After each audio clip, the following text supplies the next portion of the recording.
Good morning. Wow. Welcome everyone to鴻海Tech Day 2023. All of us here at Foxconn has so much to share with you. We started this event in 2020. This is our most fantastic schedule yet. For the first time, we're sharing the stage with some of our partners. One has been with us for years and is taking humanity towards an extraordinary future. The other we're welcoming into the family to play a key role in Foxconn's electromobility. Nvidia and ZF Chassis are just two of many strong companies around the world that Foxconn calls partner and friend. Together with Foxconn's unbeatable supply chain management, unique economies of scale, and innovative manufacturing, we are changing the game.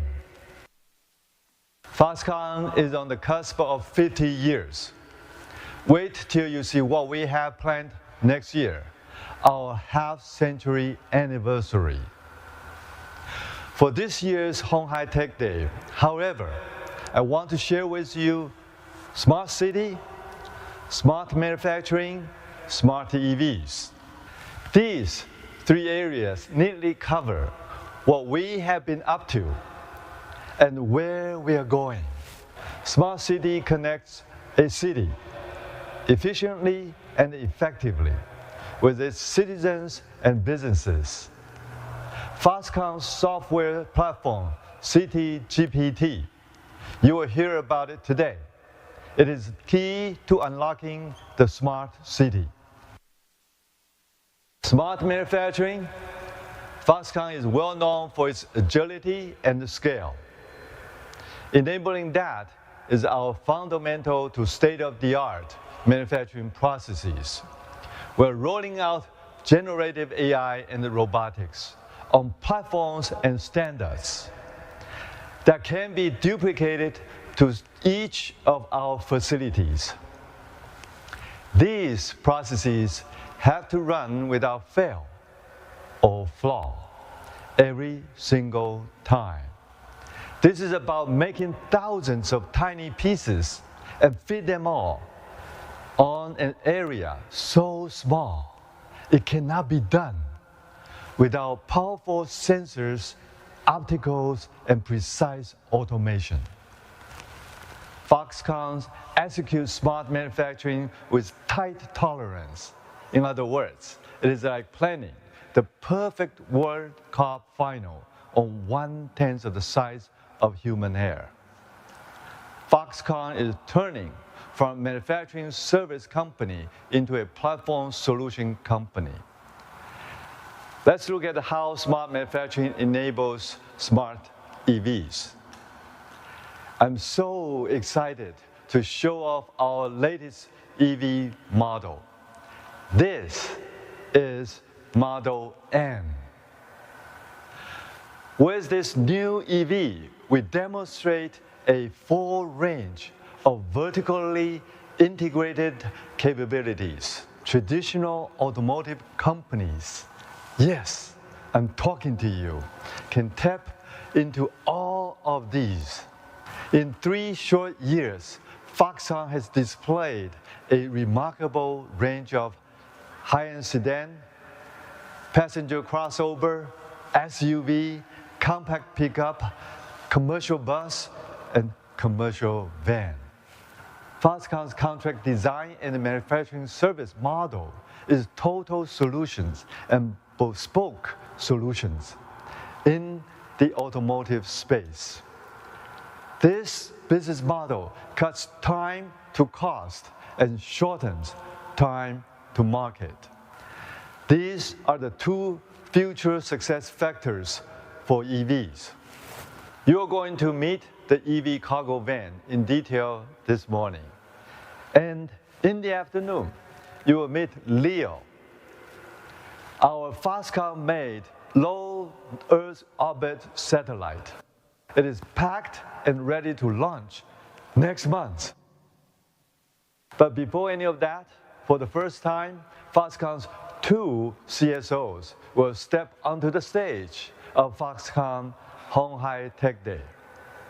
They will share their respective insights on EVs and semiconductors. What an exciting program we have for you. First, have a look at the Model B, its beauty, its beast, which we expect to enter mass production. Foxconn is faster than your imagination. Thank you.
Wow.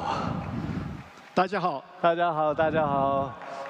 How nice to have you here. Thank you. I'm delighted to be here. Yeah, we're very excited to have Jensen to be with us for this, the most important exhibition that we have for the year.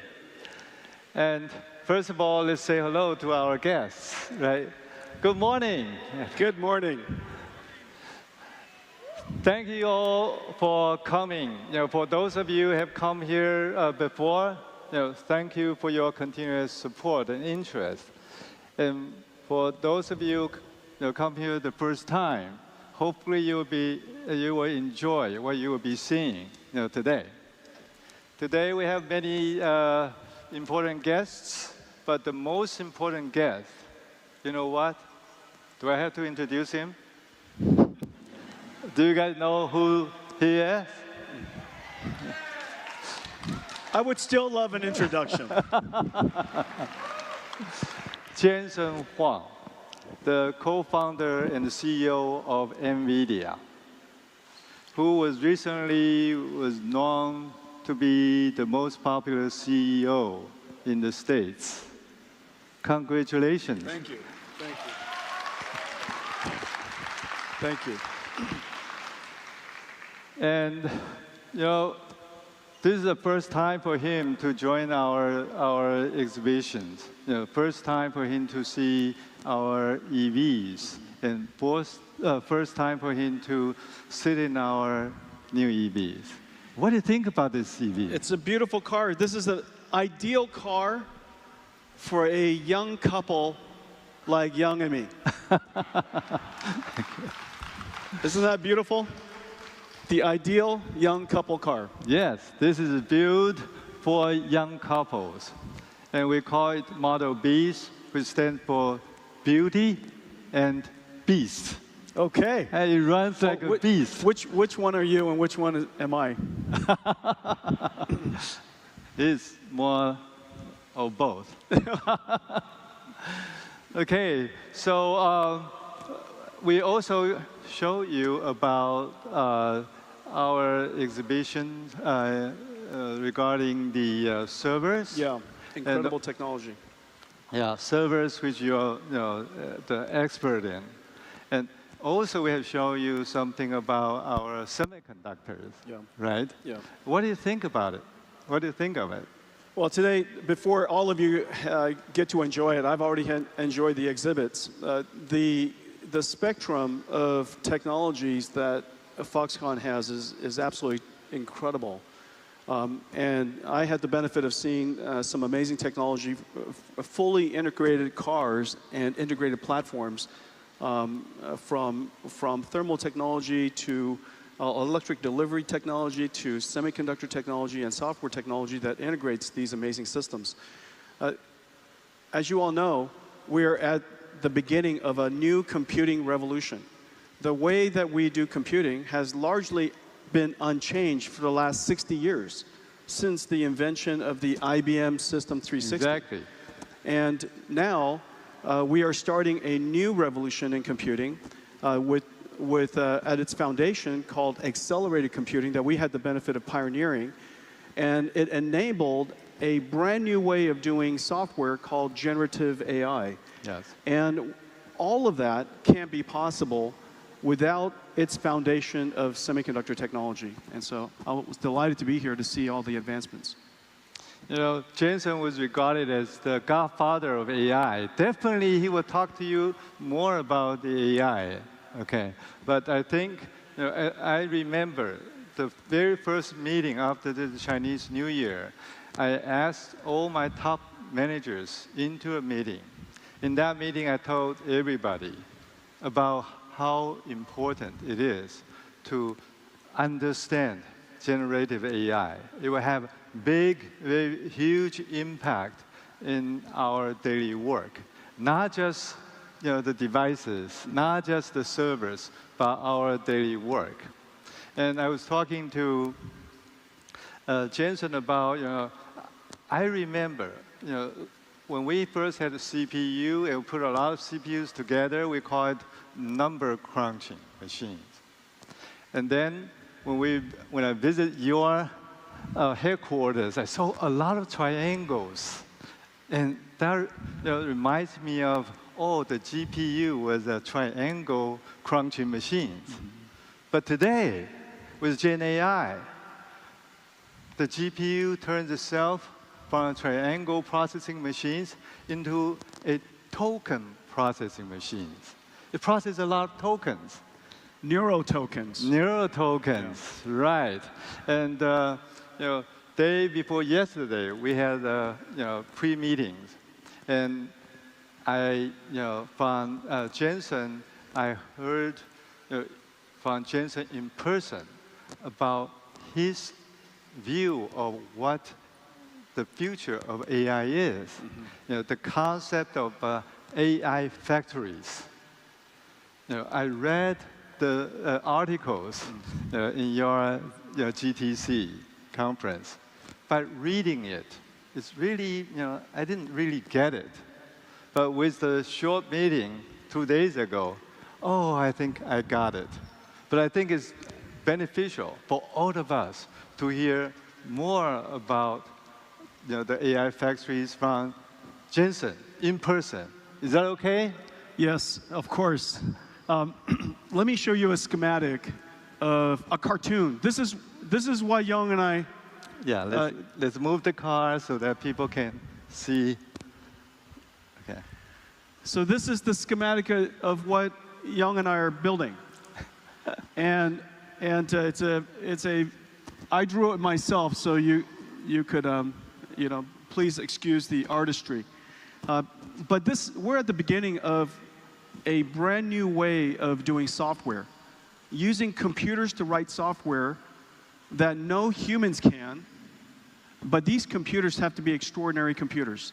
There are 3 fundamental ingredients of the generative AI revolution. The first, of course, is the algorithm, the neural network algorithm that allows the computer to learn from its experience, which is data. The second is you have to have abundance of data. Data is the digital version of life experience. Exactly. This is no different than us learning from our life experience. Digital data allows the AI to learn. But in order to learn, you need a powerful computer. This powerful computer is, of course, founded on advanced semiconductors, but the architecture of this computer is completely different than the type of computer we used to use. Yes. And this AI factory, if you will, takes raw material in, which is called data, process it in a factory, an AI supercomputer, running the artificial intelligence neural network model, and it produces intelligence. This is a factory that takes data input and produce intelligence as an output. Exactly. It's a factory. It's an AI factory. And in the future, every industry, every company will have AI factories. In this particular example we're showing you today, what Young and Foxconn and Nvidia are building is an entire end-to-end system where, on the one hand, you're building this advanced EV car, this beautiful Model B, with a AI brain inside that allows it to interact with the drivers and interact with the passengers, as well as autonomously drive, complemented by an AI factory. The AI factory would develop the software for this car. This car would, of course, go through life experience and collect more data. The data would go to the AI factory. The AI factory would improve the software and update the entire AI fleet. This entire end-to-end system, on the one hand, AI factory, on the other hand, AV fleet, is what Nvidia and Foxconn are building. Yes, this great concept of AI factories, it just so happened that Foxconn is trying to convert itself from a manufacturing service company to a platform solution company.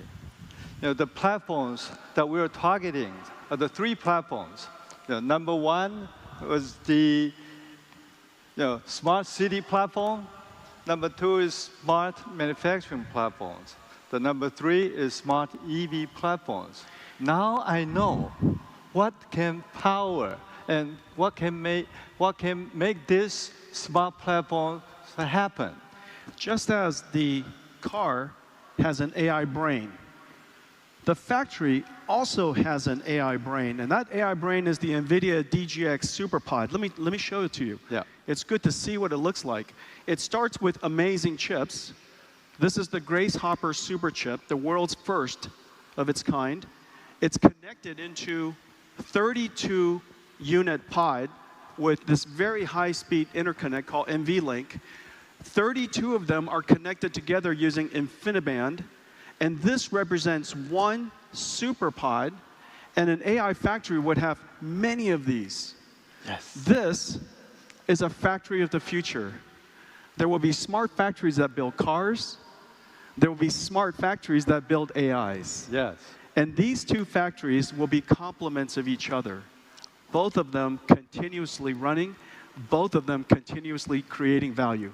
Right. And the most importantly is that we are building these factories together. Yes, we're building these factories together. And Foxconn is building all this together. And so I'm here, I'm delighted to be here to see all my friends that works with us on these two initiatives, both NVIDIA technology and Foxconn technology on the AI factory, NVIDIA technology and Foxconn technology in the EV and AV cars.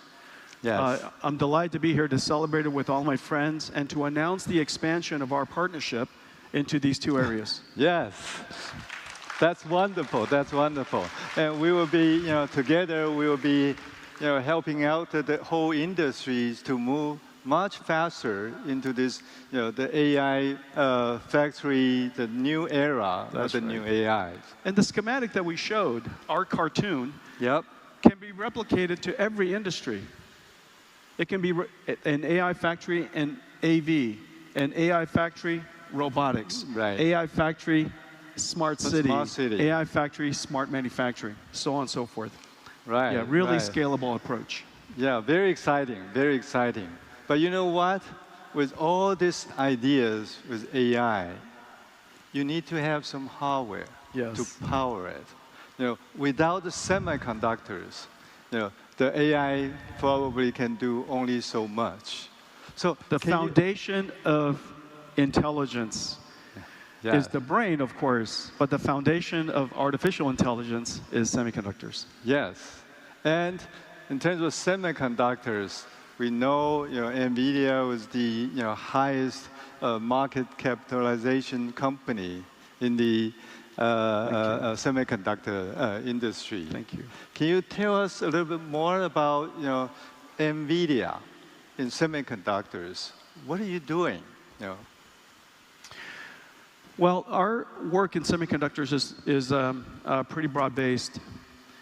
Most people know us because we've been a graphics chip maker for so long. They recognize us as a GPU company. But today, Nvidia really is a data center scale computing company. Most of the computers of the future that are interesting are going to be data center scale. You want to be data center scale because the density could be high, the energy efficiency could be very, very high, and therefore we could be as carbon neutral as possible for the Earth, much more sustainable. So the concentration of data centers is important. In order for us to create these amazing data centers and do computing at the scale that I've just shown you, you need, of course, GPUs, CPUs, networking processors, networking switches, silicon photonics, all kinds of different technology, software technology to operate this AI data center. NVIDIA's focus is really to advance these incredible data centers so that we could scale it out for every industry and every single company. And so we have giant semiconductor design teams, chip design teams, that are basically designing chips that fit into this entire data center. And so our work in semiconductors is broad and deep. The semiconductor they're creating, now is about 700 watts a piece. And going towards like 1,200, it's going bigger and bigger.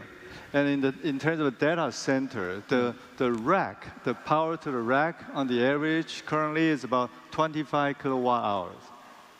And 25 kilowatts, right? 25,000 watts. And it's going to 100, 140. Now, just to think, a hyperscale, traditional hyperscale and data center scale racks are 10 kilowatts.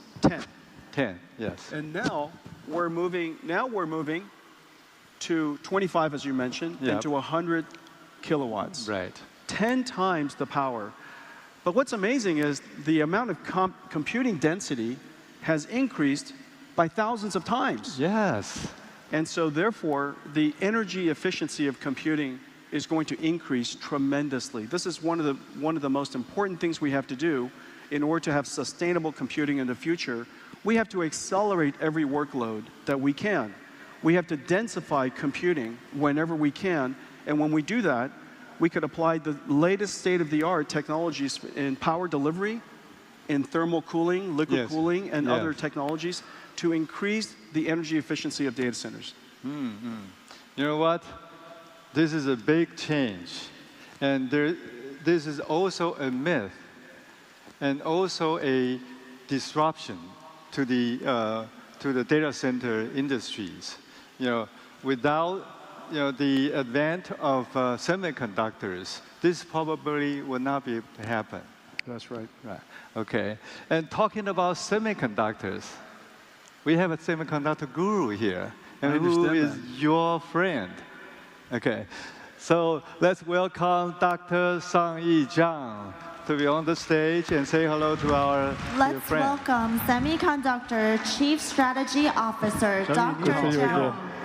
So nice to see you. Congratulations. Oh, congratulations to you. We're old friends from a long time ago. Right. We worked together a very long time. Right. It's so great to have you here. Thank you. And we would like to see you more, and to share with all our friends about the future of AI. Yes. Okay. Thank you. Thank you. Thank you. Thank you. And we'll leave the stage to you. Thank you. Take care. Okay. See you at the night market. At the night market, if you run into him, it's free. Morning, everyone.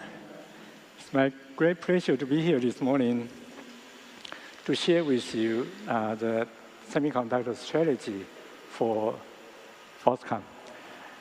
It's a year ago today, I was here in the audience as a visitor, and I was so impressed and decided to join Foxconn 1 month later.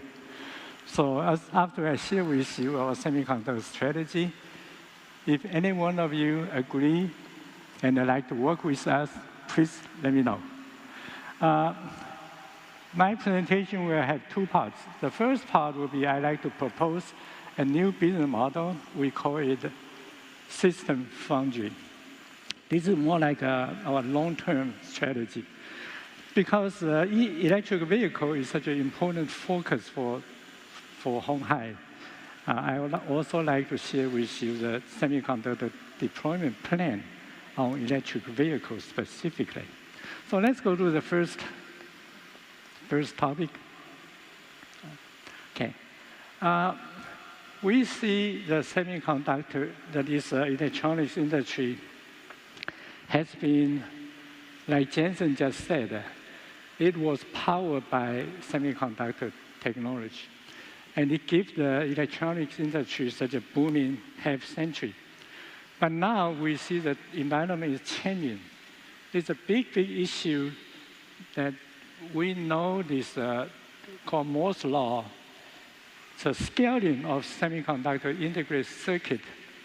And every 2 years, we make the transistor smaller, so the speed becomes faster, the power becomes lower, the power density becomes better, and most importantly, the cost becomes lower. That enable this, we have many different products that performance got improved, also developed into more functionality, more applications. But now, Moore's law is reaching its physical limit. If we talk about 2 nanometer technology, what 2 nanometer mean? That means 4 atomic layers. But of course, when we talk about 2 nanometer today, it's nothing on the chip. Really, it's 2 nanometer. I think before 40 nanometer, if you 40 nanometer means the smallest dimension is 40 nanometer. But today, the 2 nanometer is just a marketing term. But still, that is a good example that we are reaching its physical limit. Then it's going to make a big impact. What are we going to do? I think most importantly, I hope we can come up with some new technology platform to replace this silicon IC. But we're still waiting for that to happen. Before that happens, let's look at for possible solutions. If these silicon chips begin to reach its physical limit, let's look at the entire system to see if any place we can make improvement. We found that every 2 years the silicon technology was improved, but the package technology and PC board, performance-wise, they didn't improve too much. They did a very, very good job in reducing the cost, but not performance. For example, when the silicon technology go down to nanometer range, the metal line on PC board is still the metal pitch is 100 micron range. And that gives us some, and it becomes the bottleneck in many cases for the system performance, especially like Jensen just said about this GPU and AI. Actually, the bottleneck was package, and I'd like to share with you later. So this is from the technology point of view, we see some opportunity to improve. Let's look at the demand and the application side. Today, we have the most advanced silicon technology with a 3-4 nanometer, but it's very expensive to use. The wafer cost is above $10,000 a wafer. The photomask costs close to $20 million a set of photomasks. And more importantly, the design cost to design a product in 4 nanometers is about $2 billion. If you spend $2 billion to design this product, you have to sell at least $10 billion to recover your cost.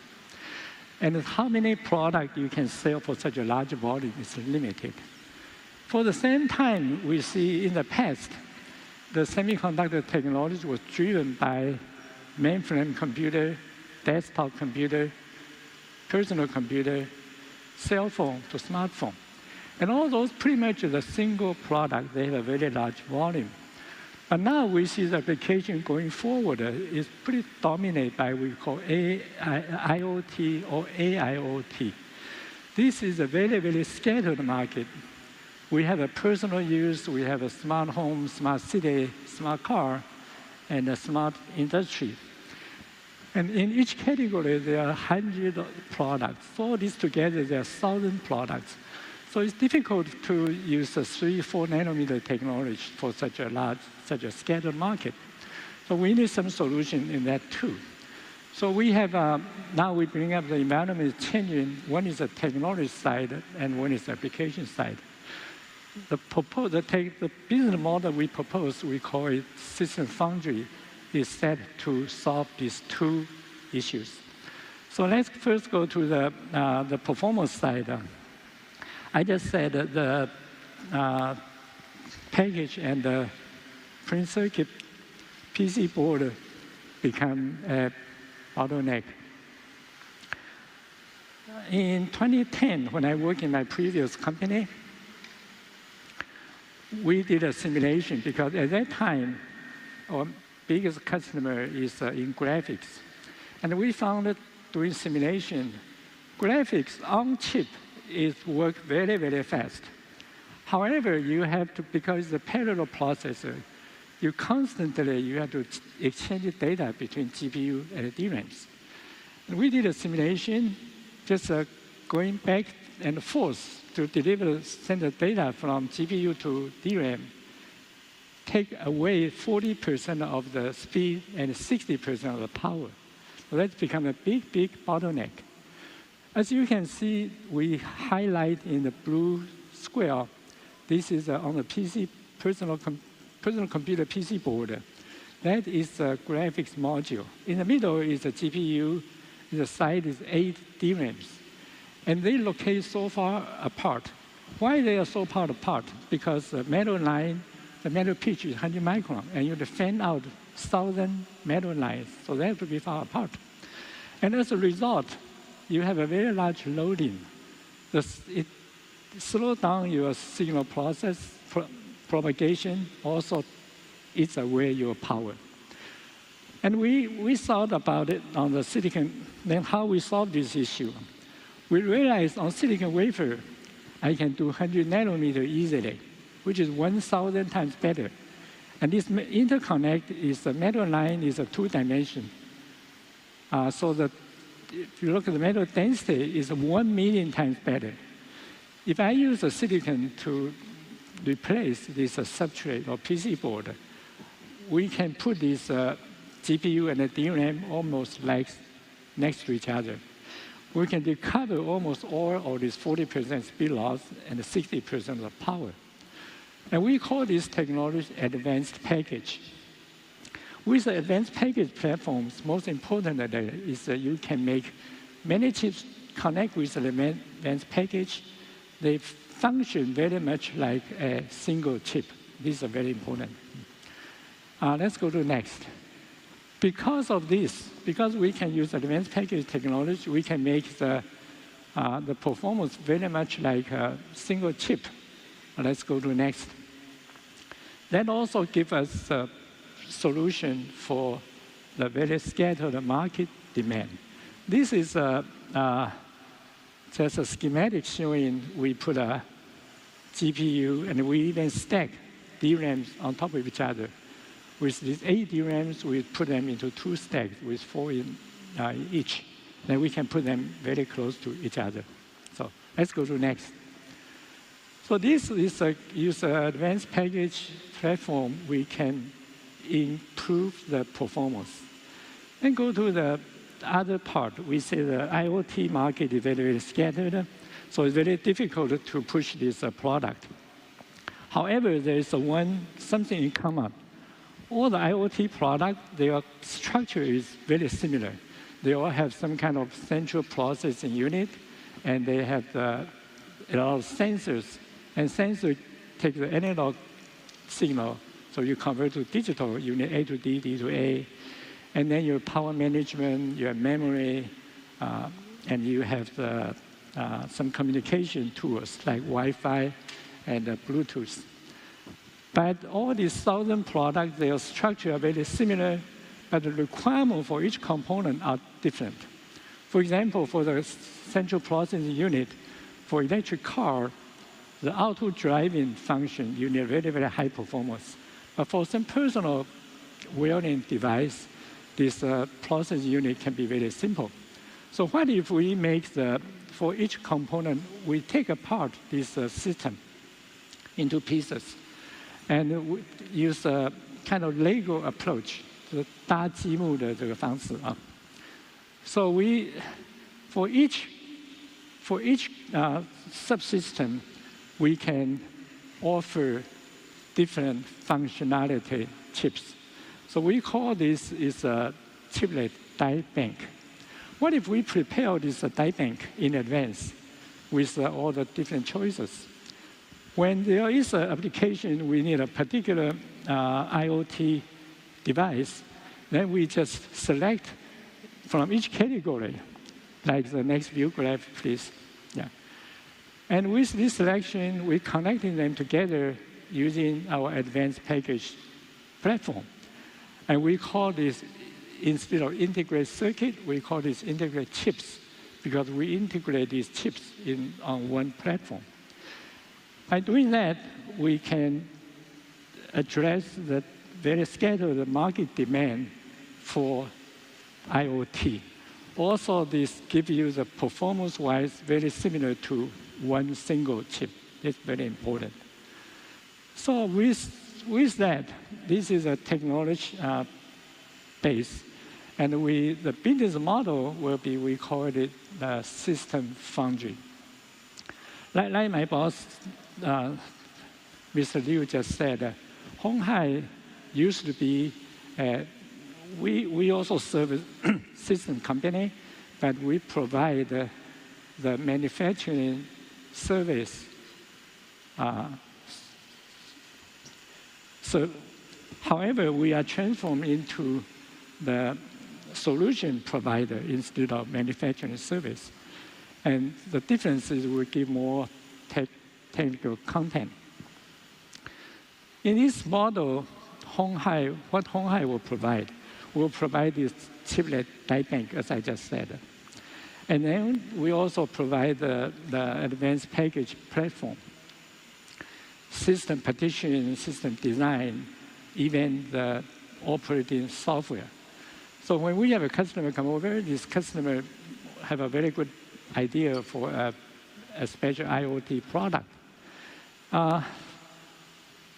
Right now, this company, they have to hire a group of people to design IC. Maybe hire 50, 100 people design IC. And take 1 year to design and take 6 months to send it to the wafer foundry to get the chip. So when they introduce the product, it will be 2 years later. With this business model, they can come to Honghai. We can put, with this die bank, we can pick up, and the turnaround time for the advanced package, because it's very short process. So it's much, much shorter than wafers. You can get a wafer back in less than 1 month. So this entire process will be shrunk from 2 years to 6 months. So the customer will, if you have a good concept for the good product, you can, if you come to work with Honghai, you can save your manpower, save your capital investment, most importantly, time to market. If you look at from the other hand, it's this IoT product, there are 1,000 different products. If each company doing their own job, a lot of duplicating effort. So in this case, Honghai will do that for them, and we can really save a lot of manpower in this case. So this is a basic business model for system foundry. Of course, it takes some time to, and Honghai will not be able to do everything ourselves. We have to build an ecosystem with many partners, like in the wafer foundry, design house, EDA vendors, all these work together with agreed standard for IOs. So this is the first part of our long-term strategy. We propose a new business model, system foundry. And next, I'd like to share with you our silicon deployment in electric vehicles specifically. The Honghai has been a very successful company with many different strengths, but semiconductor has not been one of them. That's why these belong to these 3+3 initiatives. But when I look at the Honghai's semiconductor involvement, I found that actually we are one of very few companies have involvement in entire semiconductor supply chain, from materials to wafer fab operation to semiconductor equipment, semiconductor wafer fab, and to package, to design service, product design, to system implementation. But we have a little bit of everything. Why that's the case? Because Foxconn has been doing a very good job in the supply chain management. And we all remember 2 years ago, we have a big shortage in IC chips. There are many cars cannot be delivered because couldn't get a good IC. This is a supply chain issue. When we had a little bit involved in everything, allowed us to get a first-hand information, something happening in this area, and we can react faster. So the supply chain management is very important to Foxconn. With the same idea, when our silicon deployment in EV is, the semiconductor market in electric vehicle, approximately about $2,000 a car. And this, we divide it into power device, analog IC, and a digital IC. Digital IC takes about half of that, about $1,000, and power and small analog IC about 500. Why we need a power device becomes such important? Because it's the battery operated, and it's a DC, and then the motor is an AC motor. So we just convert the power. Also, when you operate a higher voltage, you have a better efficiency. So we go up to 1,200 volts. And 1,200 volts is beyond what silicon can handle. So we began to use some new materials such as silicon carbide, gallium nitride. So we, in this case, this power device case, Honghai's deployment strategy is we will do everything. We began from grow the substrate to epi to wafer manufacturing, device design, circuit design, package, and deployment. We will offer everything. That allows us to optimize the entire supply chain and also to make sure that we can secure this supply chain.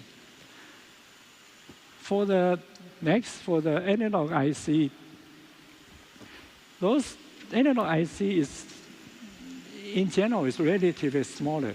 Actually, in the company, we call small IC. So in many applications, a customer would rather we package a few of them together as a module. So the strategy here is that we have a joint venture with Guoji, and we design some IC. We offer both components and module for the convenience of our customers. And the digital IC is we call big IC. Relatively speaking, Honghai has little involvement in the past in this big IC.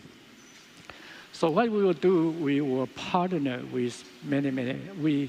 In one way, we have a joint venture with customers to form the design house. On other way, we partner with many different partners to make sure our supply chain management is well covered. So this concludes my presentation. Thank you so much.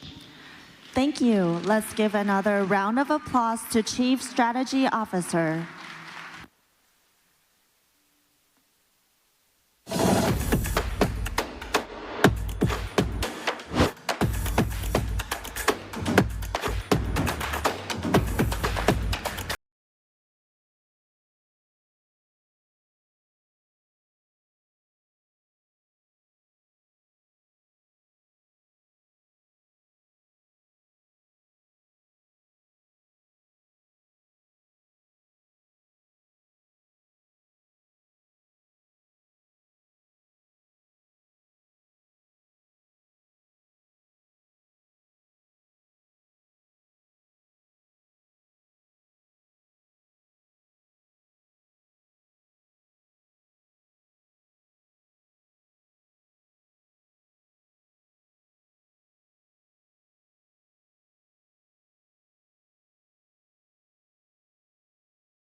Ladies and gentlemen, let's give it up for Mr. Jun Seki, Chief Strategy Officer for EV, and our special guest, Dr. Holger Klein. Let's give them a round of applause.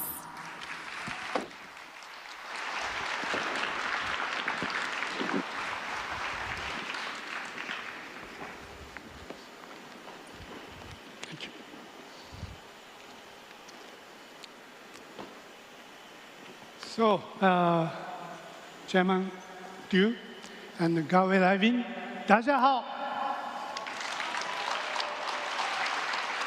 Let me introduce our very important partner and friend and CEO of fastest growth automotive company, German giant ZF, Dr. Klein Holger.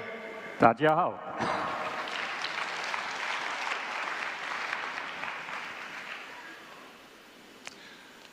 First, look at these pretty pictures. Nice smile. There was July 24th. I went to Friedrichshafen, ZF headquarters located in Germany. It's a south end of Germany. And then it's a nice place. In front, there are big lake. And over the lake is Switzerland. It's almost very similar to Hakone in Japan. So hard to believe, very large company located headquarters, but it's a nice place. And then we had a sign for joint venture. ZF has 8 business divisions. One of the division is chassis. And then under chassis division, there are 4 groups, and then after further discussions, we agreed to have a manufacturing group out, and then we made a joint venture. Because we are so sure we have a very big synergy, we have a potentially big growth from these new JVs. Dr. Gray? Seki-san, thank you very much, and I can't wait to start operating with you as a partner together. We are just waiting the process of legal acceptance. But once we have that, we can start. And I think it's very, very complementary because we have here the largest technology provider in the world, with us the 3rd largest automotive supplier in the world. And we are very much looking forward to taking the synergies and bringing the business to new frontiers. Thank you. By the way, we provide the technology, but we provide the solution as well. Okay, so Dr. Klein, why don't you introduce ZF briefly for our guests? Yeah, my pleasure. Yeah, I'm talking about an automotive supplier in the midst of a transformation. And what we do is we are trying to shape next generation mobility. So where do we come from? We have a rich heritage of about more than 100 years, and we got started as a gear manufacturer for Count Zeppelin building airships. As you can tell, from there to becoming a tech company, 3rd largest automotive supplier, you need to reinvent yourself a couple of times. Today, we are a system supplier to the auto industry along all segments you see here on the chart, from e-bikes to pass car to heavy commercial vehicles, and we are even in the wind generating windmill business. So broad portfolio, all then connected by those technologies: automated driving, vehicle motion control, integrated safety, and e-mobility. That's what ZF is about. Thank you very much. Can you come a little closer this side? Thank you. So, very fast growth, because you are capturing all changes. I would like to ask you, what else, major changes coming for next 5 years, 10 years? Let me give you some examples, perhaps talking about the change of ZF. And basically, we all talk about 3 transformations we are going through in the auto industry. The first is battery electric. The second is software-defined car. The third is autonomous. And if we go back one slide. One more. It all starts for us with battery electric. You know, we got into this in 2016. Yeah, not even 10 years ago. And we came from transmissions. So now we have an order book of 30 billion euros in electric drive lines, and we are very much at the forefront of innovation. So what does that mean? For example, we are very much in rare earth-free, magnet-free e-engines. That's what we introduced this year at the IAA Mobility in Munich, which make it very compact and very sustainable with a CO2 footprint. So we are as well in the inverter business, driving the energy efficiency of the system. And this is then very much around chip, silicon carbide. There we partner with Wolfspeed. And you can tell we are very much in this ecosystem thought. So if we talk about software-defined car, we talk immediately about the brain of the car, high-performance computers. And it's very nice to see Jensen here on stage. In 2017, we partnered with Jensen to bring the first high-performance computer into the car, us bringing the expertise on automated graded components and bringing that into our Pro AIs. This is now the latest model. We presented 1,500 teraops and 12 million of those units sold. All that started 8 years ago. Yeah, so fast change, as you can tell, and always with strong partners. Wow. Many people knows when you hear ZF, image is gear, isn't it? You know, it was more than almost a century ago. Yeah? Started with large skyship gear. That was the origin of ZF, I believe. But with those 5 years, you said 2016, it's almost 7 years, you transformed this company to more like electric companies. Wow, that's a speed. So many changes. I think you need speed for grasp those, but what is the biggest challenge for next 5 years? So I think the speed of the industry is even increasing. Yeah, and we are pretty large for our industry, if you want, third largest automotive supplier. But the industry is enhanced, yeah, with high-tech players like yourself. Yeah, so I think that's a big, big opportunity. And we see speed is key, yeah, because we come from product development cycles of 5 years plus 7 years even. Now we see what you did with your car. It took you 2 to 3 years to bring the new car on the road. This is amazing. So speed is one. Second is scalability, modules. Yeah? So we need to bring down cost in this industry. The more high-tech we bring into it, the more expensive it gets, and that's why you need to scale. That's why we said partner with partners who know what they are doing in their respective field of expertise, bring forces together, avoid waste in development, and scale it. And I think more and more of this is to be seen. The industry is getting more and more into ecosystems, and you yourself presented today another step into this, and we are very proud to partner with Foxconn, with you here in that regard. Thank you. I fully agree. No. I'm from automotive OEM background. Usually, very beginning of concept to launch in the market takes 5 to 6 years. That was okay up to like 10, 15 years ago. Once we predicted what's happening 5 years later, maybe 80% accurate. Nowadays, if you predict 5 years later, only 20% accurate, 80% wrong. So only the way to increase this accuracy is make a lead time shorter. That is speed, isn't it? So in order to speed, as Dr. Crane said, modularizations, platformization is very important because make fixed part larger, application part smaller. That is make a lead time shorter, cost cheaper, investment cheaper. I think that is really key. Absolutely. And you see how we are connecting then to the non-automotive world. Yeah? If we talk about battery electric vehicle, we talk about bi-directional charging, we talk about smart cities. So it's all interconnected and moving fast. Yeah. So therefore, we have a tremendous opportunity to work together. We do.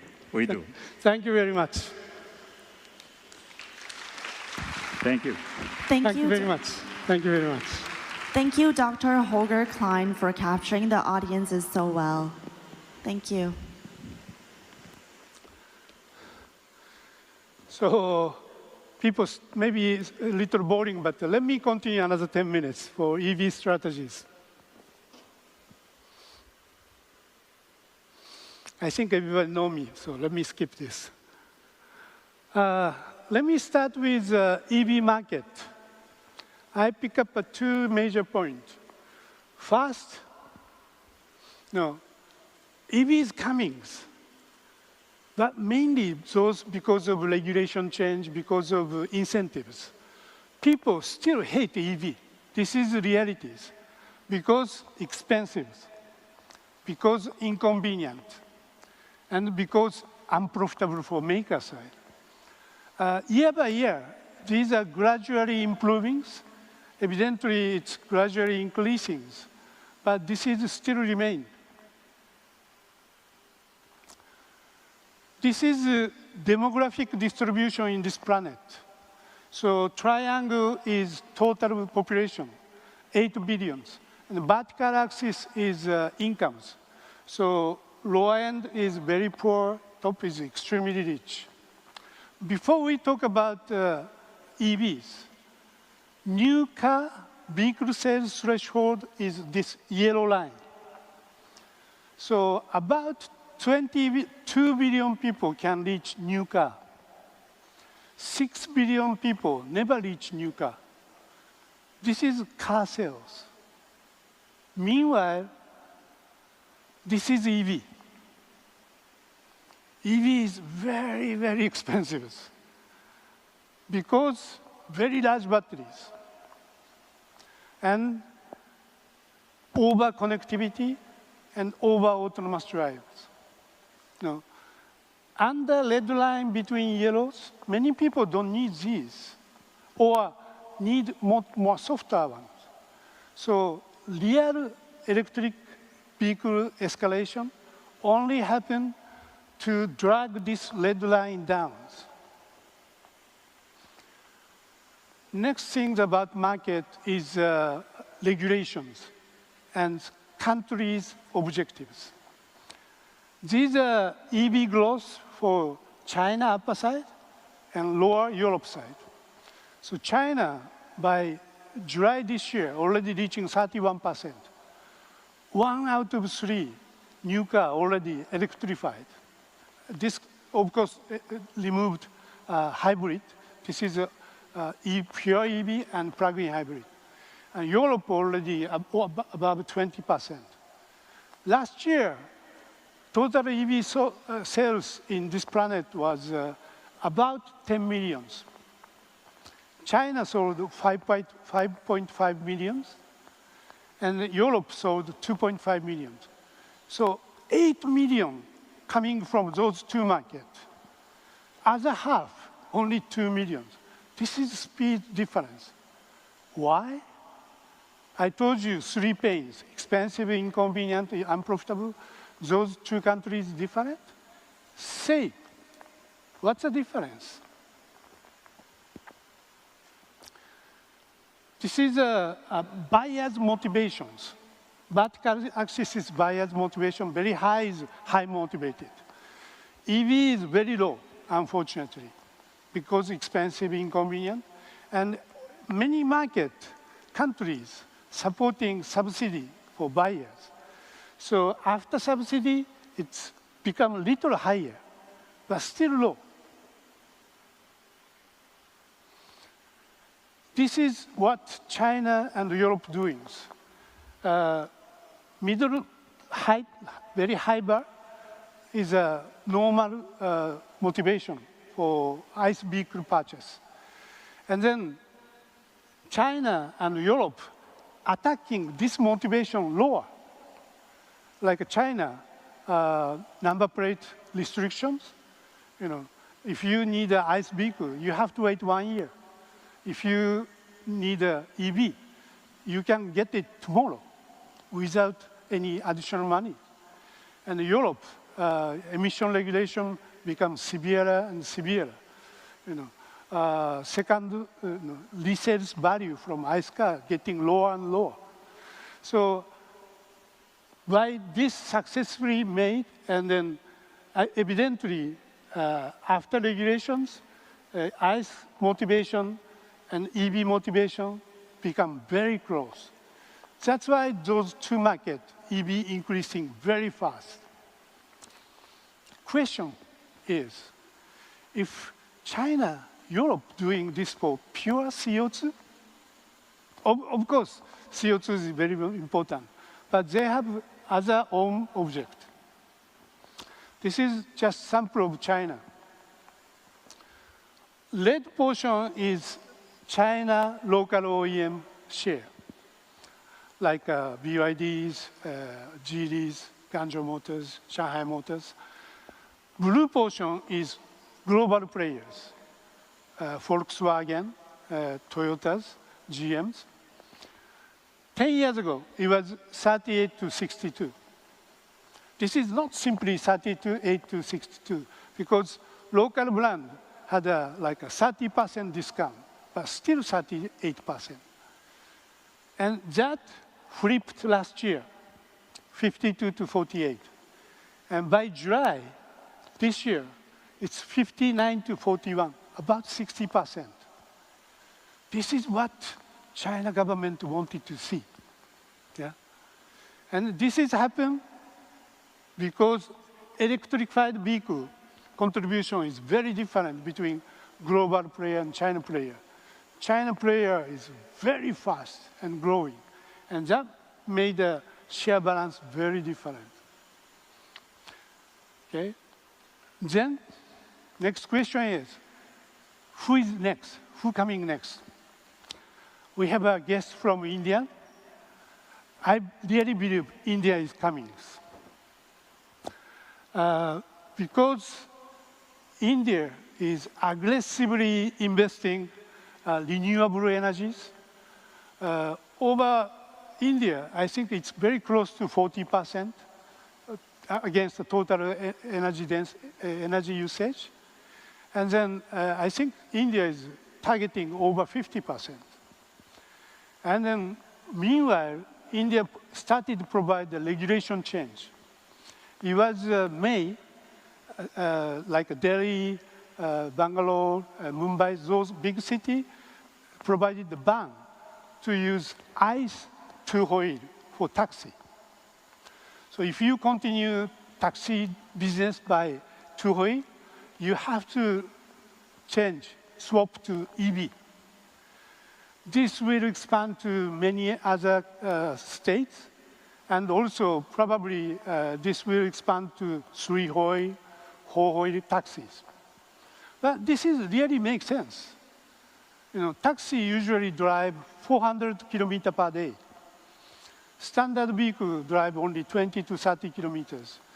If you want to contribute to CO2 reductions, long distance drive electrification is more effective. So I really feel very smart idea for this one. And then, as I said, always government has like a hidden object. This is my personal guess, but I think India government want to have less oil dependencies. India has a huge coal still. Coal plus renewable energy already in the future, we will extend the real usage. So that time, they will realize less oil dependencies. So I really believe China, India coming next, start from taxi business. I have many other data, but because time limited, this is last for Japan. I'm Japanese. I think we have a Japanese guest somewhere, but I'm very embarrassed. No movement, no policy change. I think Japan, very smart countries, so they know if you attack ICE like this way, EV is coming, but they don't do that. Maybe somebody blocking that. Meanwhile, Nissan Sakura, that's a smart, very compact car, only 20 kilowatt batteries. So autonomy driving range is less 200 kilometers. Real range is about 100 kilometers. But many people believe that is enough for me. I only go to cities. So those cars flying without regulation change, particularly rural areas. Because in Japan, gas station is reducing and reducing and reducing. So people need less oil dependencies because gas station is disappearing. So in Japan, it's not regulation changed, but small car is coming. So those two major market trends.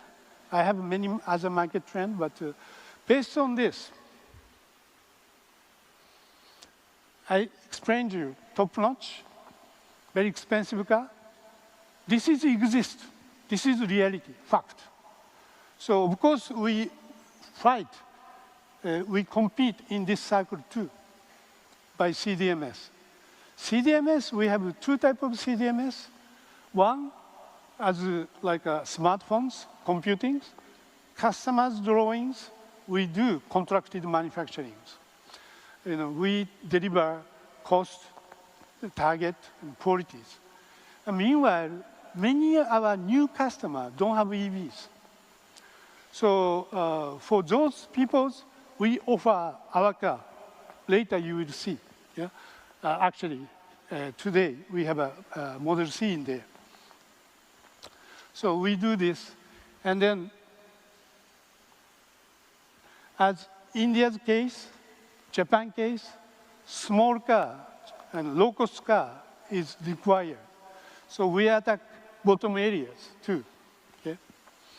And then we believe if we go modularization and then platformizations, more strong collaboration with our partners, I can drag this yellow line down.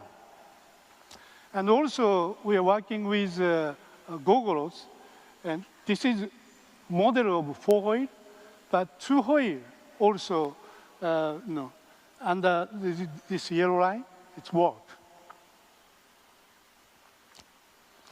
With those two areas, this is common concept, but we do all of those work.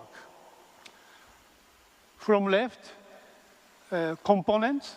Of course, here we need modularization. Later, you see an exhibition this area, semiconductors, EE architectures, motors, batteries, panels. Then we make a modularization to offer our customers. Platformizations. And CDMS is, of course, our core business.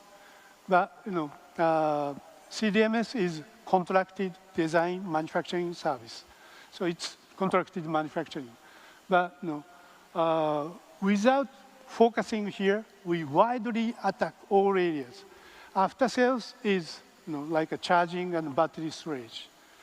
And then here we have a really key, as we discussed with Dr. Crane, time to market, time to cost compression is here the key. So in the last, I want to explain briefly where we are. Because we have a customer for each areas. I cannot explain detail when it's coming, who are there, but just I can show this number. This is pipeline control. Stage 1 is just our idea, and stage 5 is already in the market. We have a 51 project already in my hand. And this is the status. 14, this is, by the way, above stage 2, but 14 customers and 23 projects. And then time by time, we introduce those into a market together with our customer. So those are our progress. Time by time, you will see same category, but different number will extend. And that will be reported by Chairman Liu at each financial report. This is our strategy. 谢谢大家。 Thank you, Mr. Jun Seki, for sharing your experiences with us. Now we will be watching a short film of our stunning Model B.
Please join us in extending a warm welcome as we invite the CEO of Foxconn Vehicle Technologies on stage. Let's welcome Mr. Andy Lee.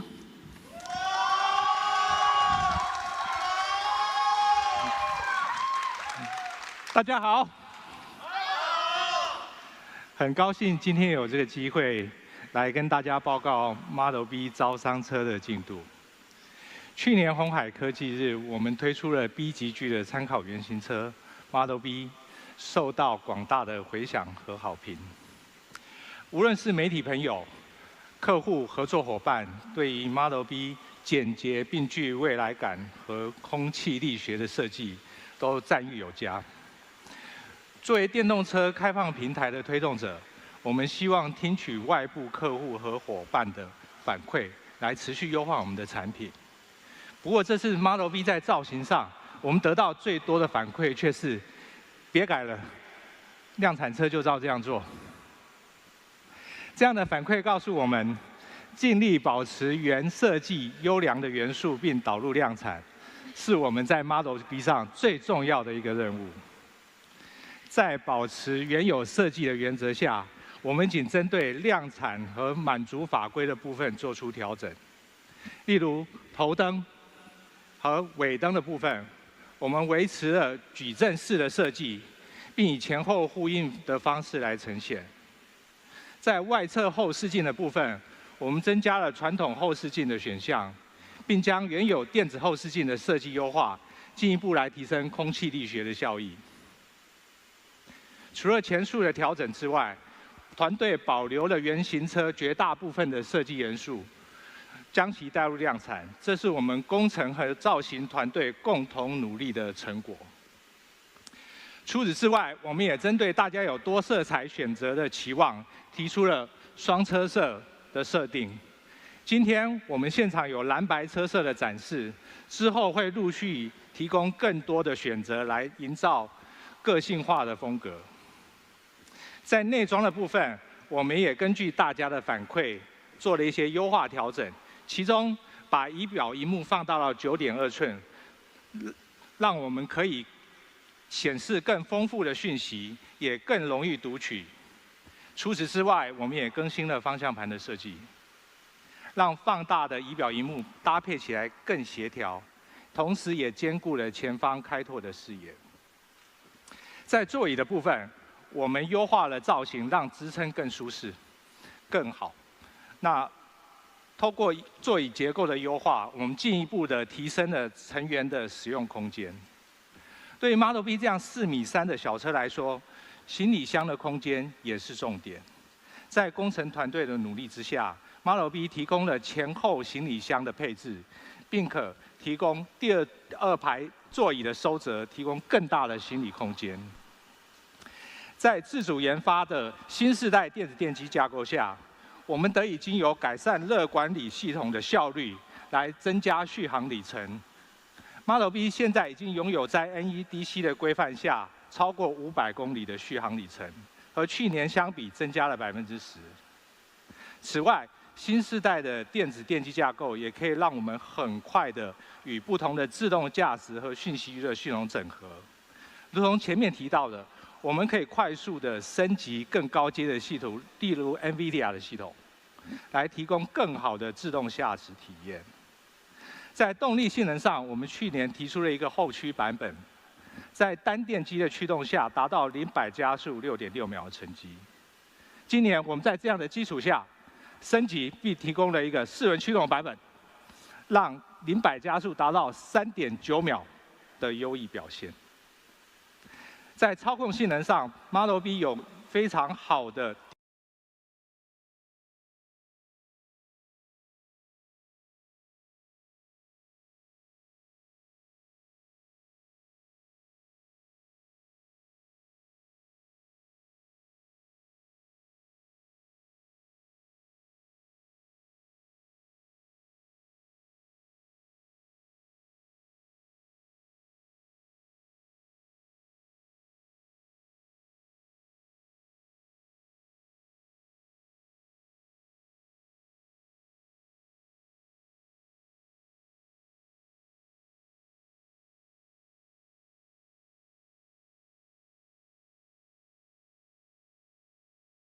今年我们在这样的基础下升级，并提供了一个4轮驱动版本，让0-100加速达到3.9秒的优异表现。在操控性能上 ，Model B 有非常好的。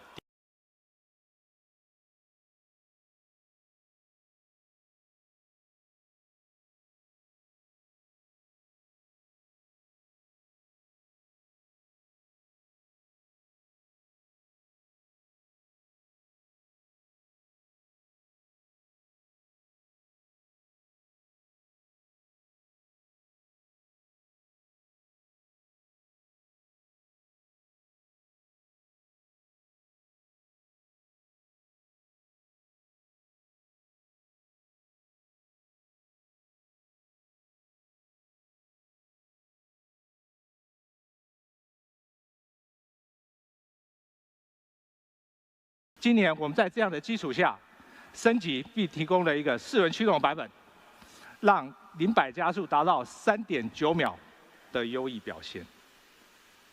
在操控性能上 ，Model B 有非常好的。Next up is our visually stunning and high-performing electric cargo van, Model N. We'll have one of the members from the design team to introduce this model to us. Let's welcome Elaine Wu. Good morning. It's such a pleasure to have you all here.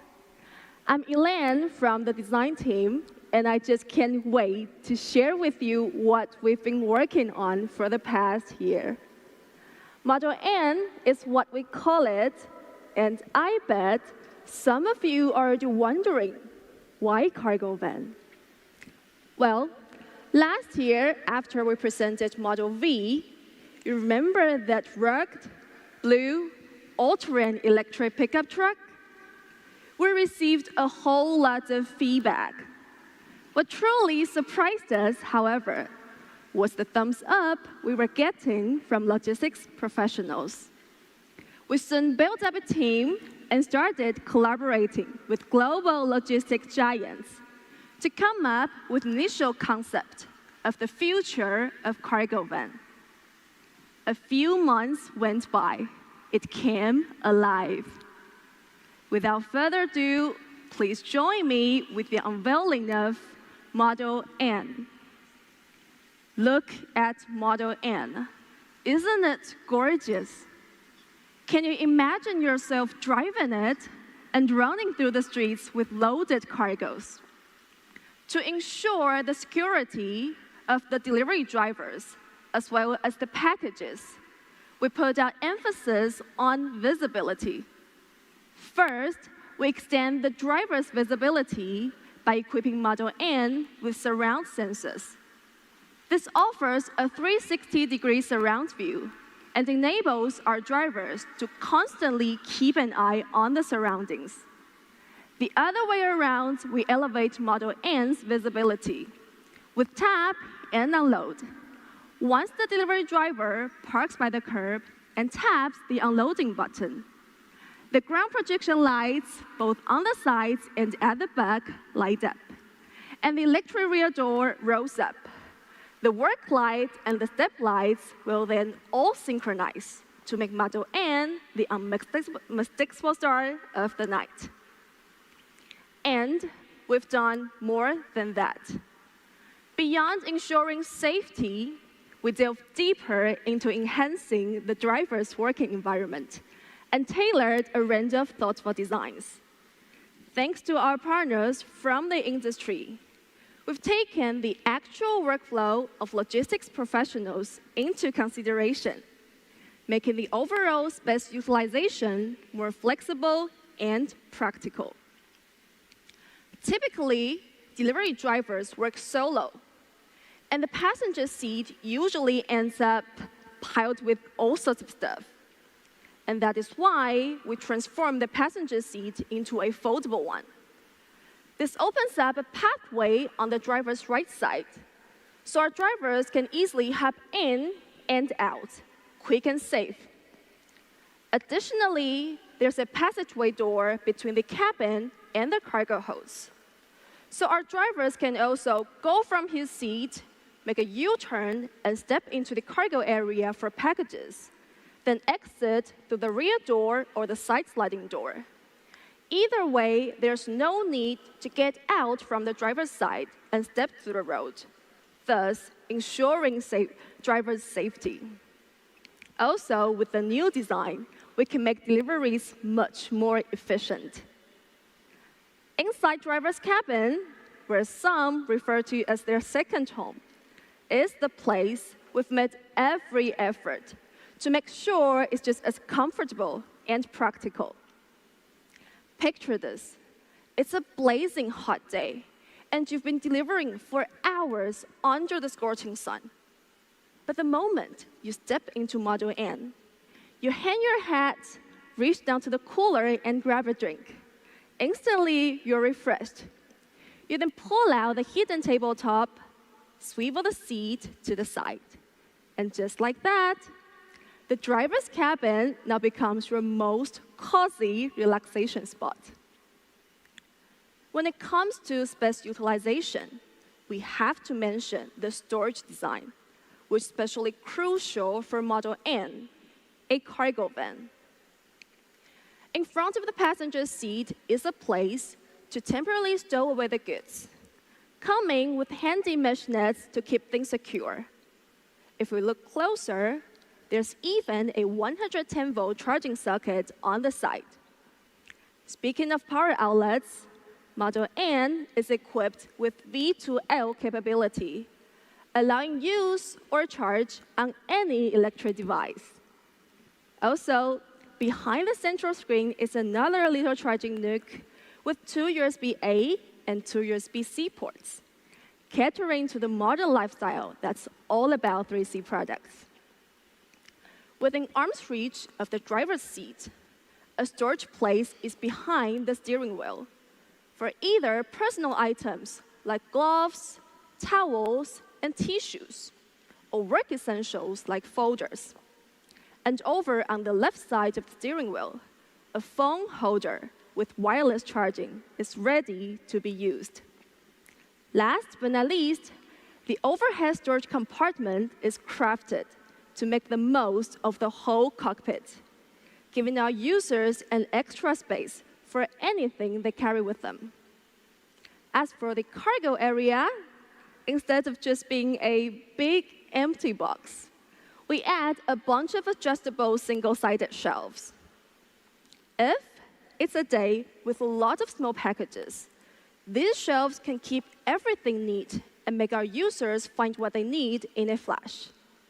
And with a mountain of cargo, our users can also fold up the shelves and have all the room they need. Because Model N is a high-roof cargo van with an interior height of 1.85 meters, it allows us, well, most of us, to stand up straight inside the vehicle.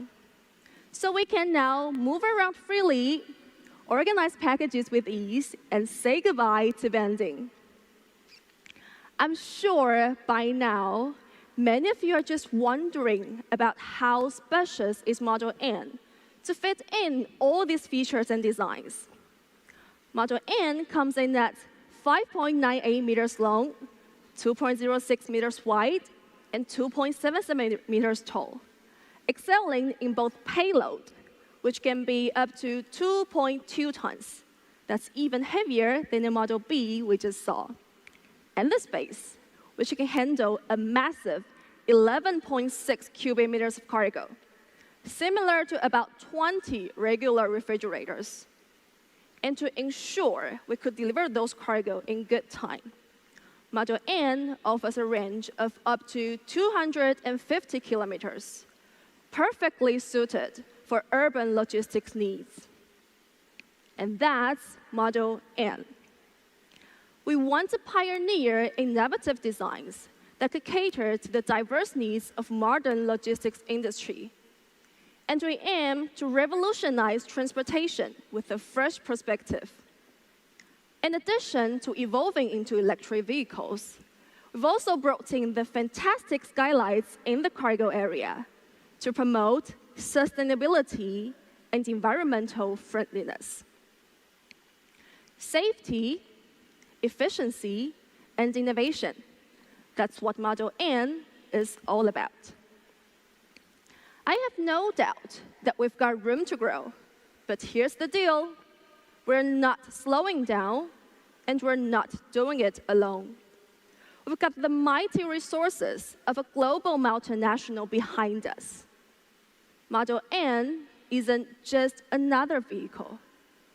It's our commitment to the logistics future that's all about innovation and sustainability. Thank you. Thank you, Elaine. We're now wrapping up and concluding the first part of the event. Before it officially ends, let's invite Foxconn's chairman on stage once again. Please welcome Mr. Young Liu with a round of applause.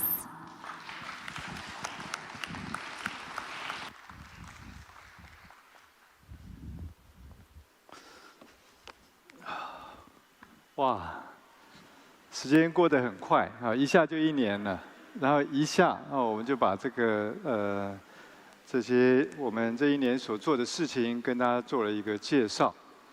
很抱歉，接下来这一小段我要用中文来讲。So for those who doesn't understand Mandarins, excuse me, I had to deliver this in Mandarin. Okay. 对，那个今天早上我们看到 Jensen、Holger、Seki 上还有上义他们带给我们很多有关于先进技术以及电动车领域的一些独到的见解。但是我们要知道无论我们走得多快多远，如果我们没有朝着更清洁、更环保、更智能的方向迈进的话，我们就没有办法做到永续经营的这样子的一个目标那鸿海承诺在2050年要做到净零排放。我们希望看到一个更永续、更环保的地球，所以我们为了实现这个目标，我们设定了一条可以执行的一个路径。我们努力的向国际的标准来看齐，而且落实成为一个可以量化的行动。就在今年的4月，鸿海在2030年的减碳目标正式通过了 SBTi 的认证。那我们也让再生能源使用比率达到了50%。这一方面我们会更快的加快我们的脚步。为了确保我们自己和供应链有足够的绿电的供应，那鸿海今年呢发起了一项2亿美元的一个绿色的能源基金。那接下来我们会在全球推出更多类似但是规模更大的绿能的计划。在循环经济方面，塑胶的内循环比例还有用水的密集的程度，还有废弃物零填埋的认证，我们也都依照2025年的目标正在进行中。那鸿海的事业版图遍及了全球100多个地点，但是我们对于 ESG 的承诺都是一样的。我们在遵守我们客户最高要求的同时，我们也订定了鸿海最新的行为准则以及责任标准。我们并且要求了我们1万家供应链的伙伴一起来提高这个标准。那鸿海会帮助我们的供应商来取得我们废弃零填埋放的这个认证。那我们会要求我们的供应商承诺使用100%的再生能源为鸿海来生产我们的产品，而且协助我们的供应商来进行这个碳盘查。我们会在永续发展要进步的、要做的事情还是很多，但是我们会继续不断的努力。那今天我们向各位展示了我们全系列的电动车款。待会你们可以在这个左边会看到我们从我们刚开始的这个 Model C、Model E、Model T、Model B、Model V 都在那边有所展示，都可以看得到。这个除了展示我们一系列产品之外，最主要是展示了我们鸿海做委托设计制造服务的能力。那这些产品都是准备好给我们 CDMS 客户来选用的。我们只是把这个产品做好之后呢，就像我们有这个 Luxion， 就是一个我们典型的 CDMS 合作的伙伴。在这边我要顺便也要恭喜一下我们 Luxion， 它的这个预购好像已经超过了5000台。我们恭喜它。那我们透过这样 CDMS 的 model 我们可以让 Luxion 把它的重心放在行销跟服务上面，而鸿海专注在我们的设计跟制造的这个技术上。唯有这样子的分工，我们才可以做到 time to cost 跟 time to market。未来我们会看到越来越多这样子的一个案例。那鸿海正在从一个科技制造的服务公司转型成为一个平台解决方案的一个供应商。在转型的过程中，我们也会一直强调要把永续发展深植在鸿海的 DNA 里面，成为大家成为你最信赖的一个合作伙伴。我们在上午的这个活动结束之前，我也想跟我们的合作伙伴、我们的客户、我们的供应商、我们的投资人和员工说：鸿海，谢谢你们的支持。那为了等一下欢迎大家观赏我们在这个楼层所展示的智慧制造，还有智慧 EV 之外，我们下午在7楼一个精彩的研究院的成果发表，以及智慧城市的展出哈。我们也有幸啊，请我们这个高雄的陈市长也会来到现场啊，跟我们一起这个展示这个我们在智慧城市上面的一些合作啊，上面的一些这个成果啊。我们欢迎大家啊，待会一起共襄盛举。哦，最后 one more thing， 我这个千万不能忘了，我还是要借这个机会，这个祝福我们创办人生日快乐，身体健康，心想事成，谢谢大家。